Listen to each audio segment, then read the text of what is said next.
So one of the ways that I'm prioritizing making this year my Esther year is that I am being so intentional about not idolizing my strength and not allowing other people to idolize it or use it as their go-to thing. Okay. Now, if you're not familiar, my name is Michelle. I'm a faith-based mindset coach, and on the Boss Babe Sanctuary, the episode's going to be up, I believe, Sunday. One of the things I'm talking about is making this year your Esther year. Now, you might be saying, Michelle, what is an Esther year, right? Well, if you've never read the book of Esther, go read it. It's like 10 chapters, literally like maybe in 2 hours you read the whole thing. But in the book of Esther, there's a queen that was Vashti. She's no longer the queen any longer. And now the king is looking for a new queen. And before he can choose who is going to be his queen, he has all of the young virgins from all around, his provinces to come into a harem. And they all have to undergo this self-care process for a year before they could even go into his presence and be chosen as a queen, right? He's only going to choose one, but they have to all undergo the same process.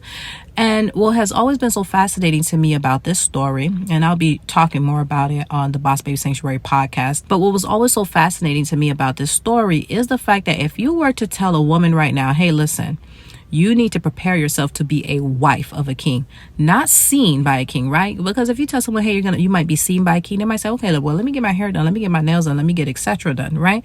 But if you tell someone you are preparing to be a wife of a king, what will the majority of people do, right? Your parents may even say, well, do you know how to cook? Do you know how to clean? Do you know how to raise kids? Do all of these different things. This is a king. Now, in society, you have a lot of people who don't have this political power of being a king that basically owns all of this. And when they talk about somebody being conditioned to be a wife, they have a different set of rules that they would want that person to follow. But this is a king now, and his set of rule for a woman to follow in order to be prepared to be his wife is that she needs to be taken care of for at least a year. I want her to undergo the most intense self-care process before she can even come into my space so I can decide whether or not I even like her, I want her or not. And that's fascinating to me that was the preparation that she did. And I think this is so important. I don't want to get into the objectifying of women and all these different things. No, but I think there's an important principle here. Her preparation to meet this king is by learning to take care of herself. And so many of us, we have these moments in life that we want God to bring us into, whether it be marriage, whether it be our purpose, whatever it may be, right? Career, etc. And we want to be in these positions. We want to be in this role. We want to show up there, but we haven't even learned how to take care of ourselves. And sometimes he does give you access to it. And that very thing that you fought so hard for ends up destroying you, right? Or really crushing you in some horrible ways because you never learn how to take care of yourself. You never learn how to prioritize yourself. You never learn how to set boundaries. How many times have we seen influencers have to come on this platform and say, I had a mental health breakdown. It was a lot on me, etc. So here it is. You have the fame, you have the platform, you have the fortune, you have all this stuff, but fundamentally you do not know how to take care of yourself, right? Because here it is, you are going to come into such a powerful role as a woman. You're coming into a role where you're stepping into a political power. You are a queen, okay? You have influence beyond any other woman, and how you prepare for that is by learning how to properly care for yourself. And this is so counterculture because today, how do women prepare for marriage or to be in a relationship, etc.? It is by sacrifice. It's by becoming less of them and focusing more on pouring themselves into others, right? I think about the flamingo. Now, I literally had to research this because when I first heard this, I'm like, there's no way this is true. And I learned about the flamingo, the women flamingo, the ones that are lighter and are pale. The reason they're pale is because they've gone through the process of giving birth, and because they're focusing more of their energy on nurturing, they're actually creating a chemical in their body that's going to nourish not only the child but their environment. And because they get so focused on that, they lose their pink. They literally lose that thing that makes them so beautiful and so mesmerizing, their spark. They literally get drained of that to sacrifice, right, for the good of those around them. So I think about how flamingos lose their pink. And then I look at the story of Esther, and here is a king that says, no, in order for you to even be my wife, I need you to be well taken care of. I need you to understand how to take care of yourself. And I need this to become a standard for you. I need this to become a habit for you. And why is this so critically important? So many of us, we have roles, we have desires for God to put us into certain positions. And a lot of us, we have been trained in families and in circumstances where we're always the strong one. We have to come through. It's us, right? We have no boundaries, etc. And then now you want God to give you more work. You want God to give you more purpose. You want God to give you a husband. You want him to give you more responsibility. So you want more to be placed on your back, but you haven't even learned how to take care of you. And we don't understand how important we are to God, right? We are his temple. That means his spirit dwells in us. So God is not interested in us killing ourselves to take care of people, killing ourselves, right, in order to make things and environments, right, comfortable for people. God is not interested in that. But unfortunately, for many of us, we don't understand that, right? So many people get drained of their life force because of the mentality that they think that they have to be the strong one. If it must be, it's up to me. So me being in my Esther year is so important for me to not idolize my strength and not allow other people who see my strength as, something beneficial to now lean on it and essentially cause me, like a flamingo, to lose my pink. So not only is my focus in my Esther year getting my pink back, right? But it's also to make sure that I'm protecting my pink.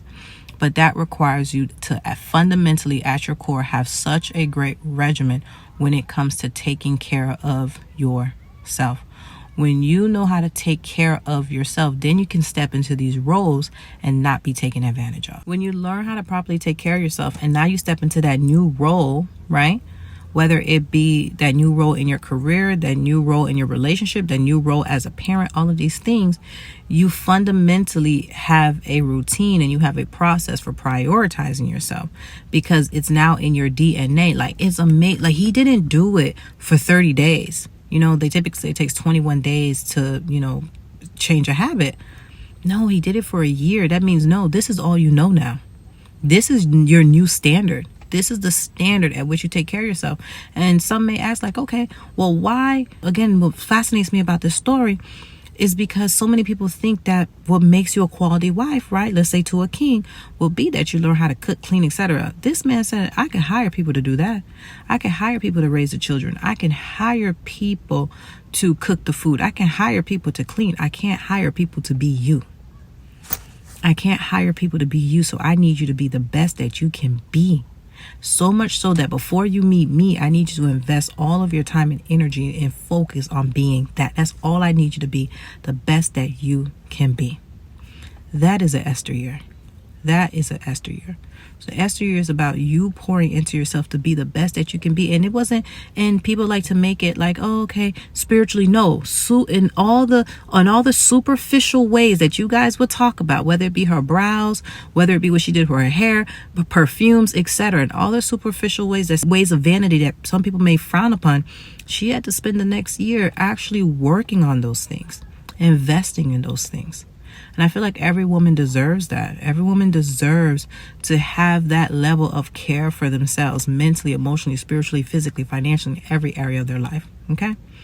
So that's what my Esther year is really going to be about, because so many times we get pulled away from taking care of ourselves because so many people want to utilize our strength to take care of their life. And then on top of that, we're too busy being spread thin, being everything for everybody and very little for ourselves. So if this message resonates with you, I encourage you to check out my Beauty for Ashes program. It's linked in the bio. That really is going to help you get in that process of releasing that survival strength, right? And that mindset that you're operating in, right? Constantly being on the hamster wheel, being overworked, overburdened, hypervigilant, hyper independent, all of that, really releasing that so that you can now walk in trust and surrender, because you are not going to be able to walk into that new thing, tell people all that time, until you know how to release, and you know how to surrender, let go of the old so that you can embrace the new and trust that the new is for your betterment. So everything you need to get started is linked in the bio, whether you start with the 21-day guide and focus on that, or you do the actual full program, which is the Beauty for Ashes program. If you decide to do that, go ahead and put the code FREEDOM, and that will give you 48% off that. Completely worth it. It's really going to help you to walk through this thing on a day-to-day basis so you can release this mindset that's holding you hostage and stifling your power and keeping you trapped in this position that does not serve you. It does not serve you, even though it may serve others. Trust me, the best version of yourself is going to not only be better for you, but it's going to be better for them as well. It's going to be better for them as well. So you just have to believe that. You have to be willing to trust God, and you have to be willing to surrender. But again, if that's something that you struggle with, more enough resources linked in my bio to help you with that. So look forward to talking to you soon. Go ahead, comment down below on the different things that you're going to be doing. If this is going to be your Esther year, or you're considering, or you're thinking about it, go ahead, share in the comments the different things that you're going to be doing or prioritizing in your Esther year. Look forward to hearing from you. Have a great one. Bye.